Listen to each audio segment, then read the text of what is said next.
The broadcast is now starting. All attendees are in listen-only mode.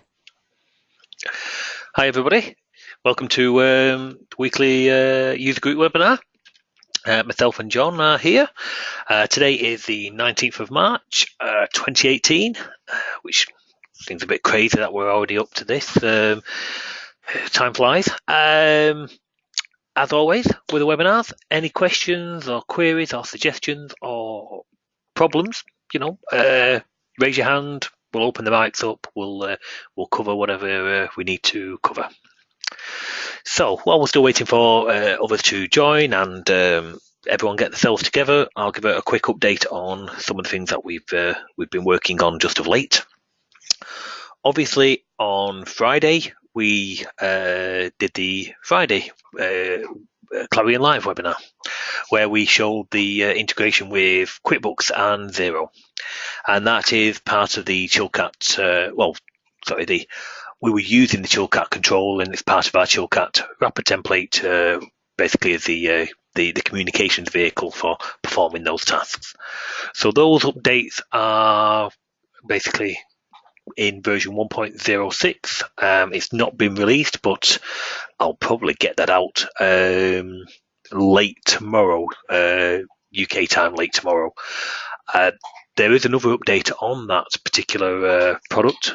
What I've just been doing at the moment is for the SMS, we got requests for extra gateways. So currently Twilio and Plivo are included, and we're going to do Text Local and Telesign next, but we've just been asked to do Boom SMS, Bulk SMS and Com API. So that's just basically, they're the ones, they'll go in tomorrow, and then the 1.06 will be released. So even more gateways. The bulk SMS is done. I'm just working on the other two now. So that's an update for the basically the SMS part, the task class of the Chilcat wrapper. So that will be released, as I say, imminently, probably tomorrow, late tomorrow, and that'll be 1.06. So, any questions of anybody? I think Pete's had a question. He's with us at the moment, and he emailed a question in. So while we're waiting for any other questions, Pete, I see if you've got a microphone open. Yes. Yes. Hello. Hi, how are you doing? Thank you. And you? Yes, good. Yes. busy. Oh, always busy. So, yeah. But that's good. Yeah. My question was about the calendar. Yep. I've sent you your own demo, but a small one. Okay. And what I want to do is when the user opens the app, it must look through the effects. Okay. And when there's something to do, it must say, "Hey Pete, you have a dentist, whatever." Mm-hmm. And after my own window, I have to open my own window. I've got that. And after that, you can click on it, and then I want to open the calendar, but I've got that. That's no problem. Well, let's take you through I'll take you through the example first, because there was an updated example application, and this touches upon some of the things that I think you're after, and then we can modify the example you sent through. The example you sent through, is that based on the new example application or the old one? That's the new one. Okay, well let's tell you what. Let's take a look at that one first. Okay, so we'll just close the Chilcat. And first of all, I have a question about something that's just Clarion. I always see in your demo apps, you have a frame, of course, you have a frame, but beneath that is a main. Why is that? Oh, in the demo apps? I'm not sure, to be honest. I think it's because I wanted to let's just compile it. I mean, there is a good reason for that within. That's not the normal one. What I will quickly do, we'll come to that in a second. I'll bring the normal example app in, and we'll base some of our notes on that to start with. Okay, so just back one, Calendar Pro, and this is the example that we ship with the application. Yeah. So you're saying about the main there. So if we quickly recompile and just take a quick look, what I do there is the only reason for the example app that I do it in that style is I wanted to still keep an application frame. So you've got one parent app frame, yes, well, some data. And then we've got our MDI windows from there. But I wanted, and that's just a normal Clarion toolbar, but then I wanted the main so I could basically place controls on there. So I wanted a sheet and then I want tabs and so on and so forth. So I wanted that look and feel. But that's purely the only reason why. It's just a particular style that I wanted to go with for the example applications. There is no technical reason. Oh. If it was a docking pane product, then I would suggest we go down that route. If you wanted the docking pane to take charge of all your other MDI windows, if you will, we can quickly cover that in one of the training applications.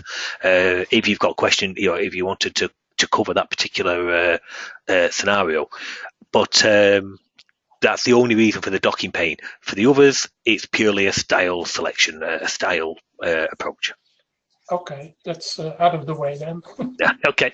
So to your question, so it's based about reminders, and for the purpose of the recording and the others on the webinar and so on, basically what Pete wants to do is have reminders, want them on the application frame, so we don't necessarily need to have a calendar running visually. We just want to start our application. You might be off doing whatever particular task in your application you would want to do, but as a reminder is due to trigger, you would want that to be able to trigger and present something on the screen to say, this is your reminder for X, Y, Z, and so on and so forth. That's correct. Yeah. Brilliant. Okay, so what we have on here is, now of course this is going to call the reminder window, so we'll just go with the basics, but purely as a training for everybody, and then that way everyone get a full understanding of the reminder facility. So what you've got, the Kojak reminder is that we're going to cover all the scenarios, so which will take it from the original, the Kojak reminder, straight through to our own custom, and we'll also have this on the app frame as well, so you've got it as well. So we've got brilliant, we've got one there, fire inspection. So it is 5 hours overdue, and that's the Kojak window. So from that you can snooze for 1 minute, and it will do that. If I was to move it, it should trigger it straight away. Oh, maybe not, because I've just done the snooze actually, so let's go back in again. Okay, so yes, that's the Kojak. Now, that's the original which we shipped for quite a while, but there was problems to start with, and, well, not problems, but limitations. That had to execute on the main application frame, which was great because to combat that, we give you a frame reminders extension template to help you on that, so that would have still triggered. You can dismiss and you can snooze and so on, but one thing it never lent itself to was if you open the item, it would open the Kojak built-in window, which wasn't very nice. So what we did then is we've moved to basically our own reminder. So we enhanced it to say, okay, now what can happen is you can have your own reminder window, so a built-in Noyantis reminder window. You can change all the text and the icons to make it look and feel like it's part of your application, just via the properties, and obviously for translation as well. And the open, you are in charge of calling whatever window you like. So if we just show the normal update window of this calendar, So this is a window which obviously is just in the example app, which we've just knocked together, and it's in the example. And the beauty of the reminder is when our window triggers, it will call the standard change window of the calendar. So whatever you said is your change window, this will call it. So that's one big added advantage. And of course, another advantage of that is it's not restricted to just being the application frame thread now. So this can basically execute on your own thread if you want it to, and so on. Yeah. So that's a step forward. And the last but not least is and this is what we're going to do for yours, is you can say, okay, I need to know when the events are triggering, but I don't want to use the Noyantis built-in window. I don't want to use a CodeJot window. I just need to know when something is triggering, and I'll do what I want. So you might want to present a message. You might want to present a window. You might just want to actually just go and perform a task. It's really up to yourself. So you can see here, I have got it opening a window. It's just a local window. It's got the queue, because could potentially be a queue of details. It's off on its own thread, so of course, need to make the example the app a little bigger, but let's trigger that again. So that is there. We'll bring that across, and we will put another one in for a reminder as well. So this is event B. Yes, it needed a reminder this morning. Oh, now we look at this and we can see here that reminder's just got now 2 in there. Okay. If I was to go to this and dismiss it, obviously it's got the reminder icon on here. If we dismiss that, it's affecting your calendar live, because of course it's the calendar that is providing that data to this window in the first place. So if I take you through those steps, it will actually tell you how to do it on the application frame. And we can do it again. We can actually do it on the application frame. The reason I know this definitely works and so on, and that's the approach you want to take, is I do this for one of our clients. I do some project work for a particular client. They wanted the calendar as their day scheduler. They wanted the reminder facility, obviously inside the calendar, but also outside of the calendar. So on the application frame, everything you've just said, and these enhancements was done for their requirements. So obviously, it's now live. It's out in the field, so it works pretty well. Okay. So let's concentrate on some of those.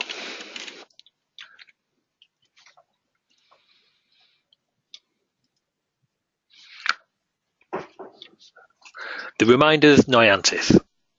Not really much change here. The only thing you would have done is when you turn the reminders on. Yes, take another. Quite a few options now, isn't there? When you go to the reminders, you would say, I want to use the Noyantis reminder window, and this is where you can set all your icons and wording and so on. And of course, they can be variables. That's it. When you was to, so let's just go back to that. Reminder triggers. Obviously, we dismiss that one. We'll say that one it's at 10 o'clock. We will open the item. We'll change it to 11 till 11:15. And you can see now on the calendar it's now moved. It's now still overdue, of course, because it was 5 hours overdue. Now it's 4 hours overdue. But it's changed the calendar. How it's done that is, in your normal calendar, you would have had some embed points, which would have been, an event has been moved. So if an event has been moved, actually that's just a screen comment. That's kind of irrelevant, that embed point. If you was to move an event within the calendar, forget that, and we'll bring it back up here, then technically what's happening there is it's noticed it's changed.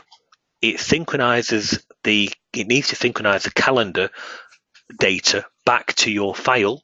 So you've got an embed point for that, which would be here, sync calendar to file. Yeah. That would automatically Prior to that, go and call the fetch record. So it would fetch the record automatically. Then you would set the detail here, including the reminder attribute, and then it would automatically, after that, call the update record. So there's your file. So you've got your file fetch, and you've got your file update. And these are just straightforward. Try update or whatever commands you use. You might use raw SQL commands. It's really up to you, and so on. Now, the reason I've mentioned that is, even though we was in the reminder window, all your embed code still wants to execute as you would expect within the calendar, because the reminder window is nothing more than an extension to the calendar itself. And that's where you'll want your particular code. So if we go to the custom window, so here's our custom reminder window. Yep, that's great. Was it calendar with custom reminders? No, sorry. That's a custom reminder window. So there's our reminder, our own, and you could have whatever you wanted on there. You've got the open, you've got dismiss, you've got snooze. I think you've got some others.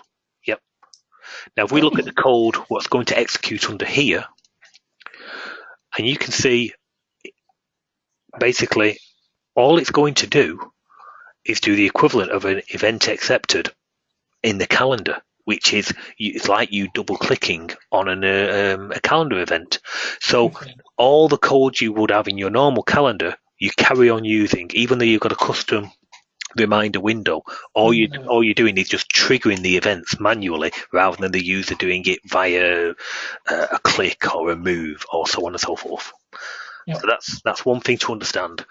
And the extra ones you would need, the extra options you would need, is the dismiss and the snooze. So for example, under dismiss, we would go and get the item out of the list, but that's a local list. It's a local list in this scenario. And then we call reminder dismiss.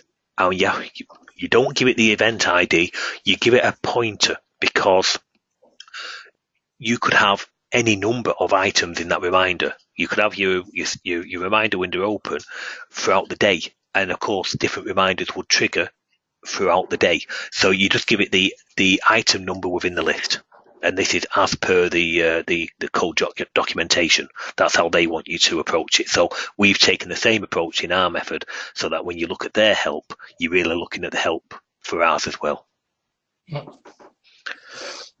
Any questions on what we've covered there? Because we've hit the ground running quite deep at the moment. Yeah, I see. Yes, I understand. Yep, brilliant. So now let me just open a text pad here and just pinch some code. So let's go to our reminder custom. And I'm just going to go and pinch some of the load code and the usual code that we would expect to have. Okay, so I'm going to have our file load, which we would expect, and I'm going to have the normal. We wouldn't need fetch, because you wouldn't need insert. You would need fetch, but on the calendar you wouldn't need insert. On the app frame, sorry. And where's our file update? Can't see if we're looking.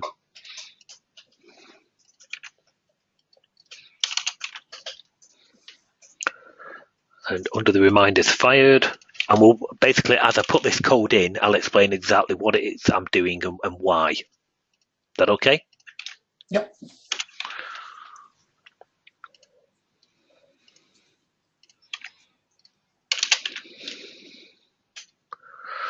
Okay, I think that's a good starting point, to be fair. Accepted. No, that's just giving you some screen I/O. And on the calendar here, we do have, when we say you can accept, we call an update procedure. It's update events, which can be anything you like, of course. What do you want it to trigger on, and the parameters. So we pass it to the schedule ID, the start date. I mean, these are really to do with if you were creating new ones. So for our on the app frame, you're not really going to need this.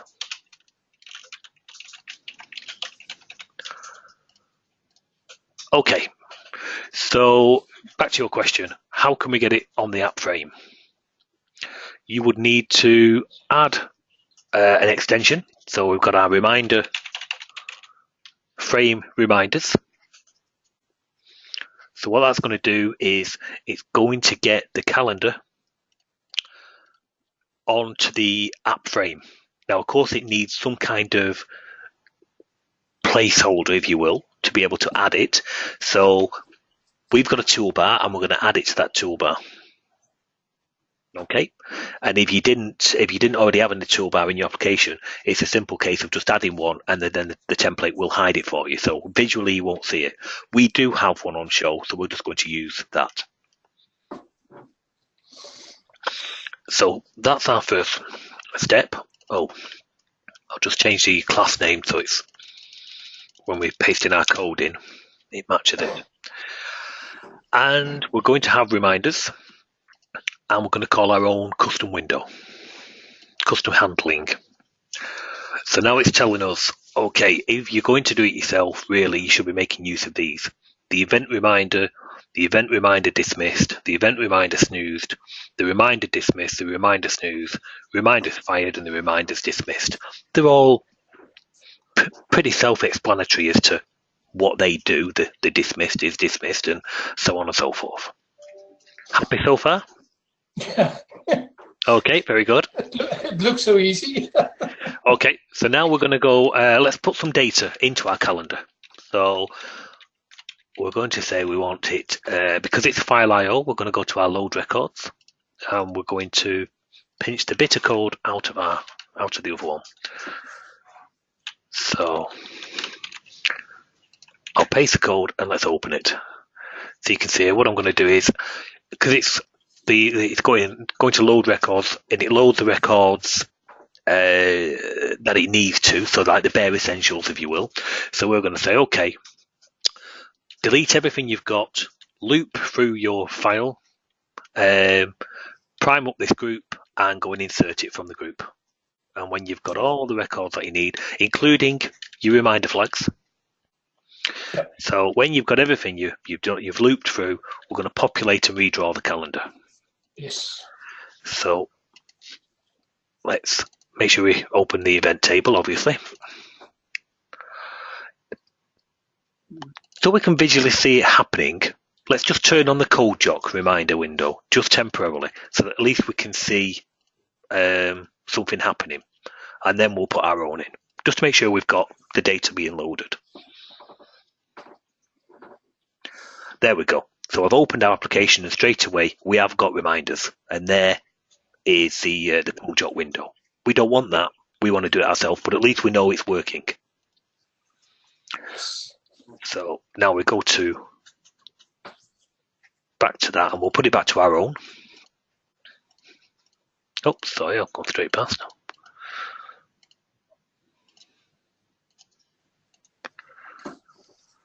And now what are we going to do? Good point, actually. Go back to our let's pinch arrow, because we are going to want to call it. Okay. So when the reminder's fired, you're going to get an embed point, and it's going to be, where are we? Reminders fired. There you go. So it's not telling you what, because of course it could be any number of. It's just telling you that a new reminder or an existing one which has just been snoozed, and now it's re-triggering, if you will. A reminder has been fired. So we're going to put some code in, and we're going to say, okay, on that. And this is us doing it manually. You don't want to use the Noyantis built-in one, do you? You want to use your own, Yep. Correct? Okay. So what we're going to do here is we're going to say, now it knows when it opens. Normally, if you use the built-in Noyantis one, it will start the window, so it's on its own thread, and you can carry on using your application. But it will keep a track of its thread, so when it's open and when it's closed. Of course, we're doing all this manually here, which is what you want to do. So we need to emulate those same steps. So what we're saying is, if you haven't got the reminder window open, we're going to open it. Failing that, all we're going to do is just post an event open window to it. And the reason we say open window is there's some code in there telling it to basically, in the window I'm going to use in this application, telling it to basically repaint its content. So go in, reload and so on. We'll take a quick look at what that code is. So we're going to call this window custom reminder window, and we're going to pass it the address of the class so that it's got access to the actual class and it can go off and use, the events of the class, the properties, and so on and so forth. Yeah. So let's take a quick look at that window first, so we know exactly what's going on. This is your own window. It has a local list. Now we need to get data into that list. So what it's going to do, we'll start right at the start. Actually, we do declare what you will need to do is we need to basically get access to that class so it's being passed in. So we'll define a local calendar class by reference, of course. And in the window init, we're going to assign that local class to, we're going to assign the passed in calendar class to our locally defined class. That means we can start calling the local class pCalendar Pro, and we can start accessing the methods, but it's actually the methods of the class being passed in that you're actually executing. We're going to do some screen attributes. The reminder window will have a set of defaults, so I'm just going to blatantly pinch the wording of the default reminder window should you want it. Of course, you wouldn't necessarily have to do this. You would have all your own window attributes and your own settings and so on in there, but I'm just doing this for demonstration purposes. I see. So if I didn't, and I just said, okay, I want to call that, we'll just have it called, you could just call that open or a particular language and so on, and you can fix all these and then basically not do the prop text and so on and so forth. So I'm just doing it for completeness in the example app. You wouldn't necessarily need to do all of that. Okay, so that's the window attributes. And again, line height, purely window attributes. The main things you'll want here, and again, you wouldn't necessarily have to do it, is I've got a local queue for the snooze options, and it's picking up some wording. So I'm populating a local queue of what I want as the snooze options. So I want a 1 minute, a 2 minute, a 5, a 10. I could, if I wanted to, put a 46-minute snooze in there if I wanted to. It's complete. It's your window. You can do whatever you like with it. So, okay. And all you do is you just tell it how many minutes it's going to snooze for. And then enable, disable. Oh, that's just a straightforward enable, disable the controls. There was actually one other. It's in the open window. Now remember, I pass in an event of open window. And this calls, I've just done it as a local queue because it can be called in a couple of places. What that does is I want it to basically, my local queue here, which could have the shape of any number of elements on top of the calendar data, we just go to this. So you can see here, I'm going through the passed in calendar class. I'm going through its reminder queue, which it's built for you, so it knows it's 3:30 in the afternoon and such an event is now triggered. It's 4 o'clock, now a different event is now triggered, and so on. So this will just build a queue of triggers, current reminders which need actioning. And that is the key. That's the source data for your custom window. So that's very important. Now, the reason this goes into a local queue is when this is running, of course, let's just go back to our custom. Okay, in here, we've got subject and we've got due, and I think there's a date and time. Now, in the project, which I mentioned earlier, the client wanted that, but they also wanted some extras. They wanted to know what customer was it for, what job was it related to, what's the telephone number of that customer, and so on. So that the reminder wasn't just a reminder, a descriptive reminder to say, oh, don't forget to phone the customer, and you've got no idea of which one, and so on. So that's it. I mean, and that's true to life. Somebody would probably put a quick reminder and say, don't forget to phone Paul. Okay. And then the reminder comes up and you're thinking, which Paul? I know a dozen Pauls. So you can ultimately in your application, you'll have your reminder linked to some kind of at least a customer or a prospect or a supplier and maybe a job or that type of, or an order, an invoice, that type of thing. So by letting you put it into your own local queue, you can obviously take the core data from the calendar, and you've got the record ID, which has been passed in. So that's the record ID of the event.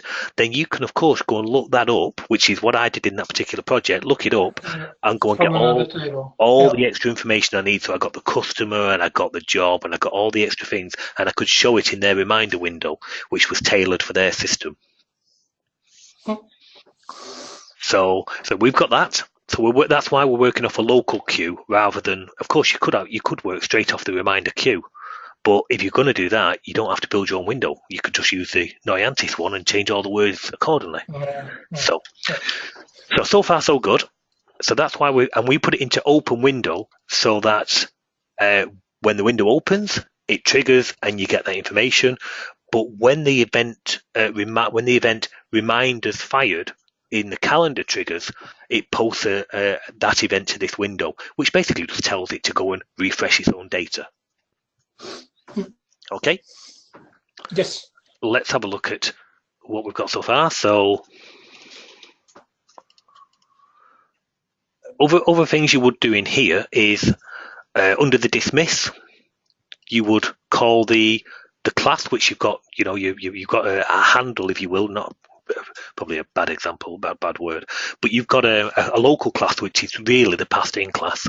You've got a way of calling the methods from the passed-in class, and that's what we're going to do here. We're going to say we need to dismiss a reminder, or we need to, if we say open, we need to do, just like someone's double-clicked on it, we need to do the event accepted. So that's the type of things what's going to action.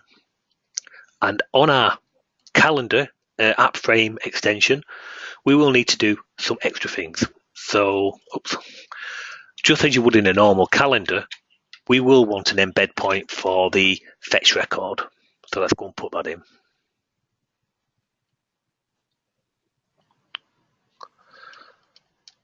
So it's a file, so we call it file. It's called file fetch record.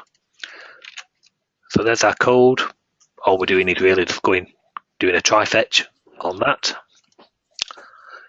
I've only done the fetch, and I'm going to do the update. And on the app frame, unless of course you do have buttons on the reminder window to let you add a new event, you won't need insert or prime, because in reality you wouldn't really expect the user to add a new event from a reminder window. It's not the logically, it's not the way, the place you would do it. So you do it just basically within a calendar, so they can actually see, I'm busy till 4 o'clock, I'm busy from 5 o'clock, so I've only got 4 till 5, I'll book an event in that. So really you need the visual aspect, if you will, to when you're booking events. So we've got update and we've got load. We do need to tell it, of course, the calendar, that we do want it to call a form. Now I'm going to use the pre-existing one in here, but of course you could have your own. You could have your reminder calling a completely different update form than your normal calendar, because it might be that you don't want them to change all the other attributes of that particular appointment or event or whatever like that. You just want a small cut down window. So, I mean, we'll actually do that actually in a second. We'll do that as an example. So I'm just going to, what do we call it? It's called update events. And we don't want to call it on new, because you can't do a new and you can't delete. We just want to call it on the accepted. And I know that update form, the parameters are only really come into importance if you are inserting a new event. So we're not going to pass it any parameters because we don't need to. And the last but not least, we have to make sure, very important, these two, we do the syncs, and that is sync the calendar to the file and sync the file to the calendar. Yeah, those two are important because that's how you keep your data in synchronized. So basically, we would go from the calendar to the file. Remember, it will automatically call the fetch, it will automatically call the update. You just need to put whatever bits you want to in between. And for us, we want to store the start and the end date, just in case they've changed them, of course. The all day, if you do support all day, and the reminder, just in case they dismiss the reminder. And the calendar the file to calendar, if they did press open, then you would want to go and update the calendar from the latest file record, which would be along the lines of that. Prime up a group, which is the best way of doing the calendar, and then it's either insert event from group or change event from group. Let's take a look at exactly what we've got there so far. It's all easy when you do that. Oh, custom reminder window. Start custom reminder window. Oh, I think it's just I've not called it there, so custom reminder window. So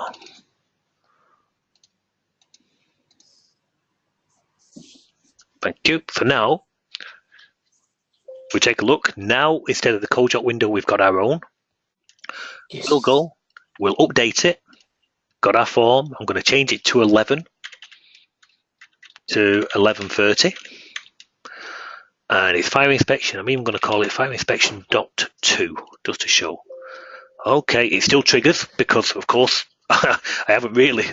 It's gone from 5 hours to 4 hours, but now it's there.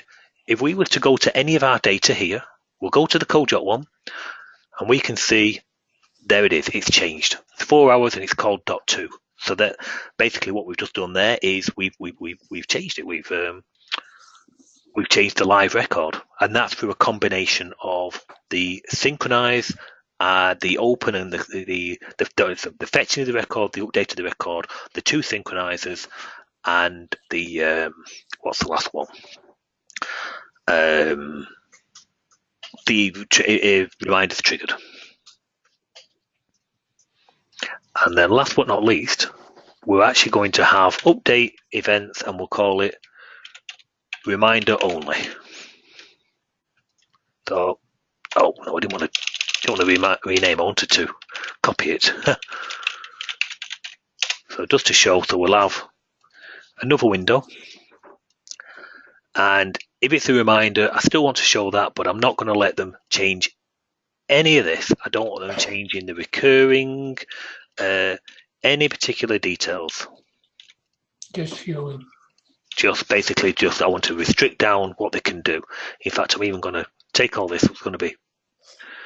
I think this could well cause us a few compile problems, but we'll sort them in a minute.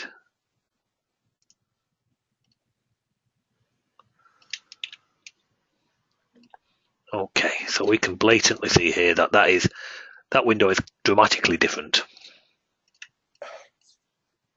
And again, I do this in one of my particular applications. It's not to do with reminders, it's to do with recurring. If it was a recurring event and you were changing an occurrence, I only wanted you to be able to change a tiny bit of data.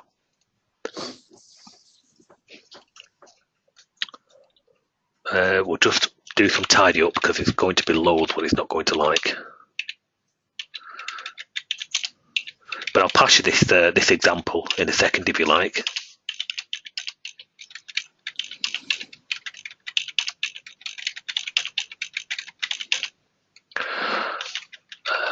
Definitely going to be enable no recurring. Not going to need that. Not going to need that. Not going to need that. In fact, you're not going to need that.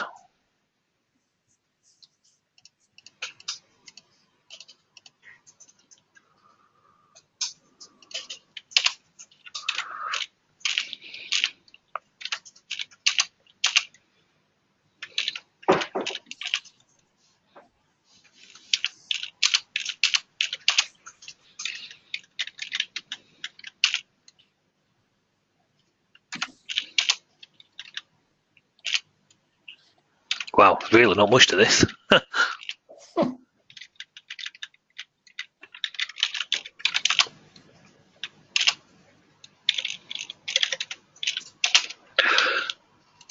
So what we'll do on our application frame is we're going to say when on the application frame, if you want to open the actual item, we'll still allow you to open, but we're not going to call the normal one. We're going to call that one instead.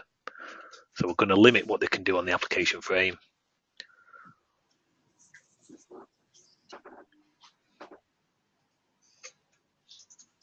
Ha. Yeah, forgot one.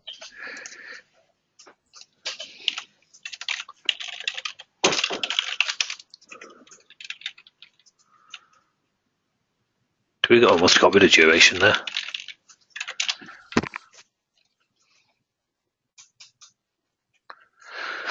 Okay, that's open, that's great. Yeah, we can dismiss, of course, and it will go and dismiss for whatever, dismiss, or we can snooze and so on.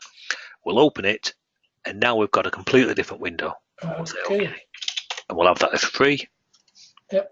That's great, it's just still called free now. Remember, this data is coming from the calendar.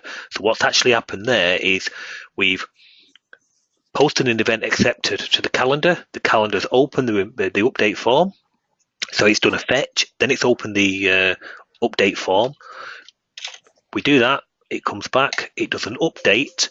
The update causes the event, the sync file to calendar. That will then cause the event to re-trigger, the reminder to re-trigger. The re-trigger tells this to open, post an event open window because the thread's already running, and triggers that. Yep. And that's the full cycle. Last but not least is if you do your own window, when you go to close it, not that window, sorry, your reminder window, can't see it, let's go custom, there you go. The only thing I would say, remember when that window is closing, because it's got a thread number, remember to clear it out. Okay. And that's the only thing. The reminder thread, like I said, the class would do it all for you, except you're overriding the class and taking, basically doing your own reminder window. So it's up to you to put the necessary code in. Okay.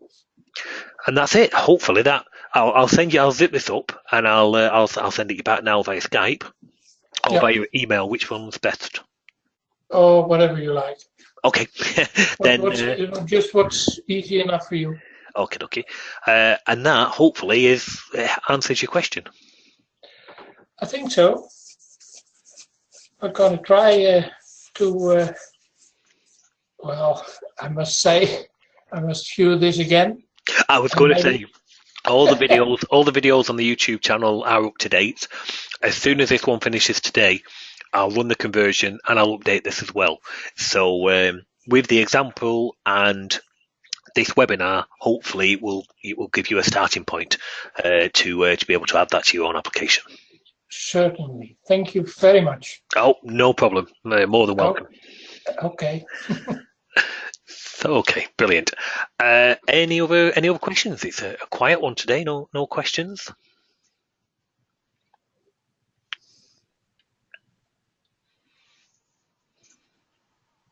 No, looks like carry on at this rate, we'll be on for a very early finish.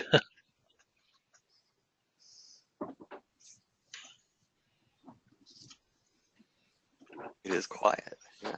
It's extremely quiet. And it looks like people are still watching the webinar. Hopefully they are. David just asked how we're doing on the report controls. So let's open that up. Hi, David.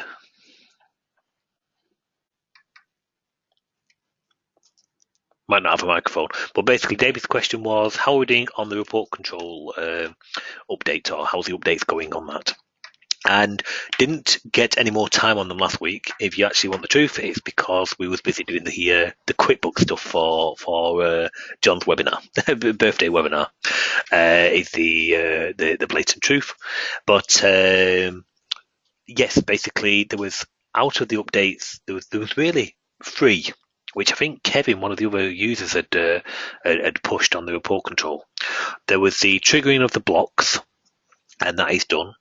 There was the enhanced features for the timeline, the track bar mode. So basically what we mean by that, for the purpose of the recording for other users. And I'll just see if we've got one of the previous webinars where we covered that. Yeah.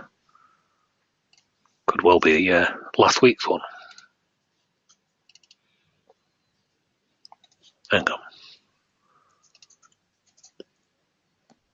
Must have been last week, but we'll run this one for now anyway. And basically, we've got the triggering of these now. So you've got event moving and event move, they're done. And there's new settings for the timeline mode to say when these are calculated. David, I think your mic's open now actually, but they are, as last week, I've just literally got to put the extra options in to say when do you want these actually painting and basically like time formats, those type of things. They will definitely go out this week. And I think there was a note from earlier actually. I'm just trying to see. I'm not sure, John. I don't know if you can remember this being asked, but from the report control, I got asked earlier today regarding edit in place. And have we ever been asked about tabbing from field to field in edit in place mode? Can anyone remember? I know that's how it works in Clarions, but Yeah. Well, basically, I vaguely remember. I know we've definitely spoke about tabbing off a control and onto the control and so on, but I couldn't actually remember the field to field. Well, sorry, no. I think we spoke about it. I can't remember doing it. But yes, basically we got asked today about can that be done. So basically the tab will take you onto the next field and the shift tab will bring you back one. And that's I'm going to take a look at that. So to answer your question, you can expect the report control update this week. I won't necessarily say tomorrow because I do want the changes I spoke to of earlier regarding the finish the SMS ones in Chilcat. But this week you will get them. And then the only thing we need to look at then is I think there's a couple of little. What were the points that you had? mine was more of the data binding with the insert, change, delete. That's right. Yes. And then we review the whole automatic, the template that to build the actual selects and so on and so forth. Yeah. And also bind the extra buttons, so the equivalent of the insert, change, delete buttons. The work on that project is next week. So can I report back on that one next week? Because that's literally when I'll be. I was just curious. I wasn't trying to. Yeah, no. That's my question. I say just kind of curious. You can blatantly blame John for the QuickBooks one, but that was a good one too. But yes, basically it just had to. It bumped up the queue.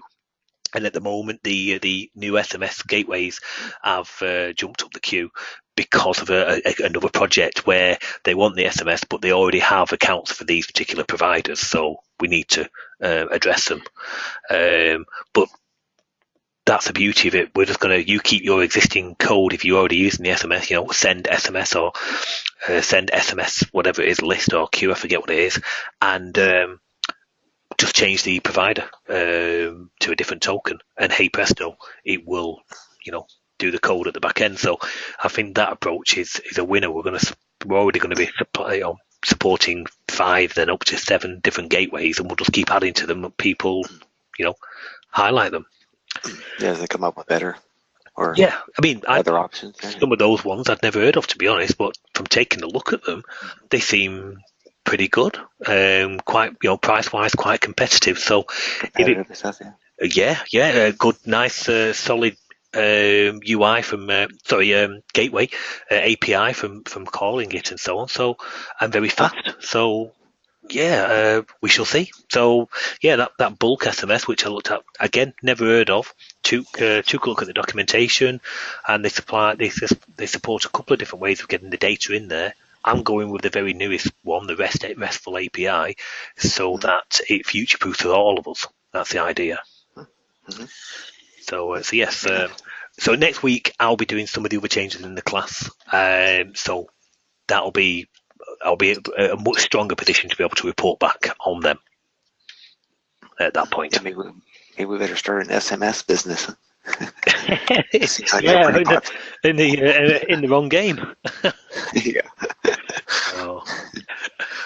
Okay. Oh yes, so that's where we're up to on that. Okay. Thanks, Ian. No problem.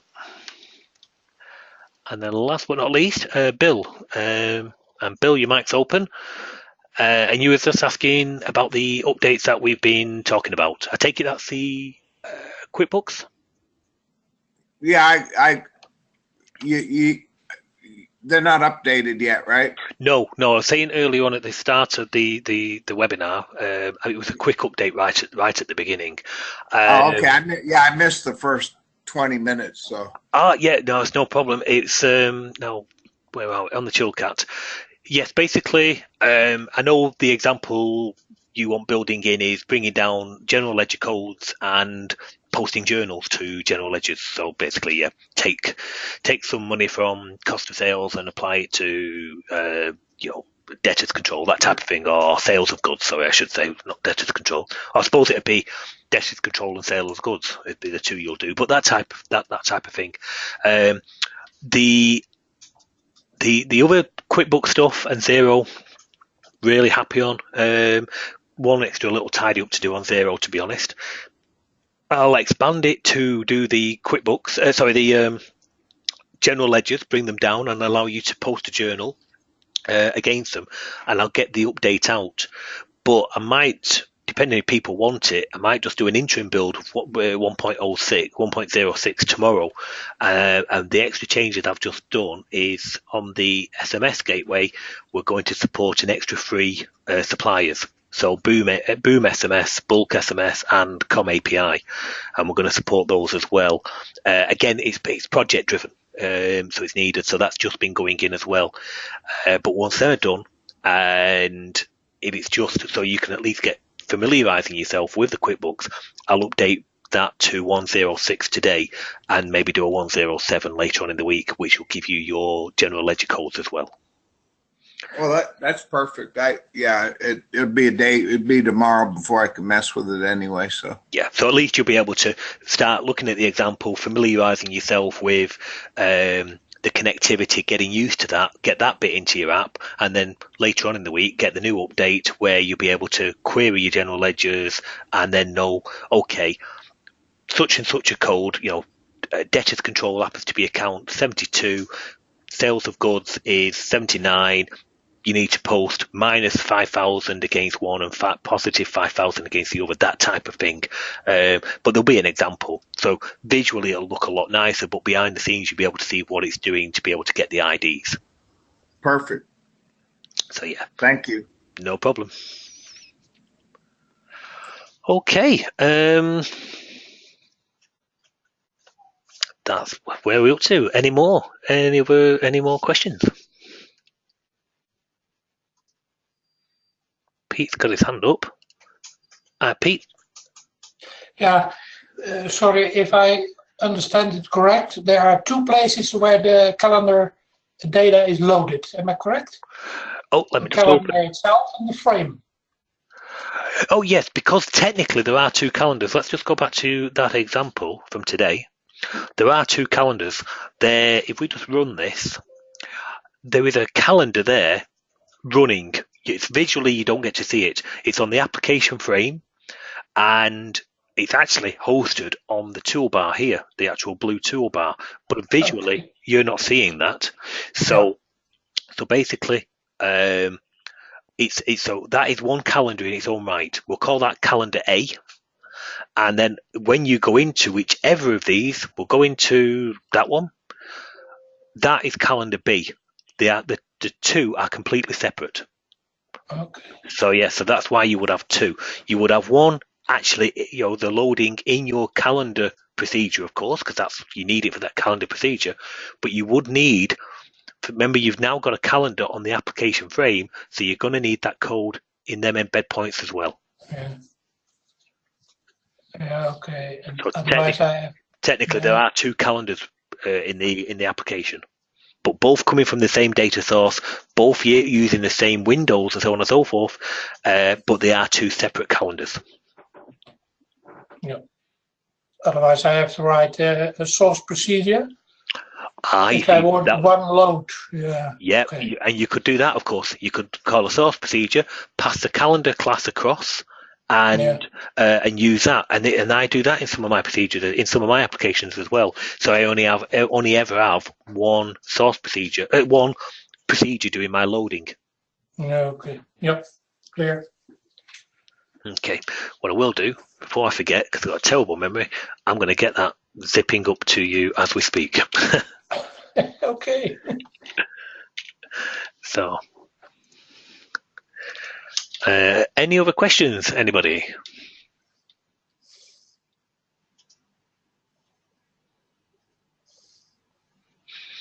No questions so far.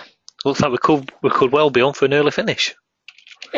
Well, that's fine. That means I can get back to the chill cat, which means 1.06 will get out earlier, and the report control will get out earlier, and so on and so forth. Every minute is essential. If everyone's happy and there's no other questions and there's no ideas, then we shall start to wrap it up. Okay. Thanks again. No problem. And you'll get that thing. I'll Skype it to you as soon as it's zipped up. Thank you. Okay, no problem. John, I think we're done. I think we're done. Okay. Well, thank you, everybody. Hopefully it was informative. And until next week, I'll see you then. Bye. Bye.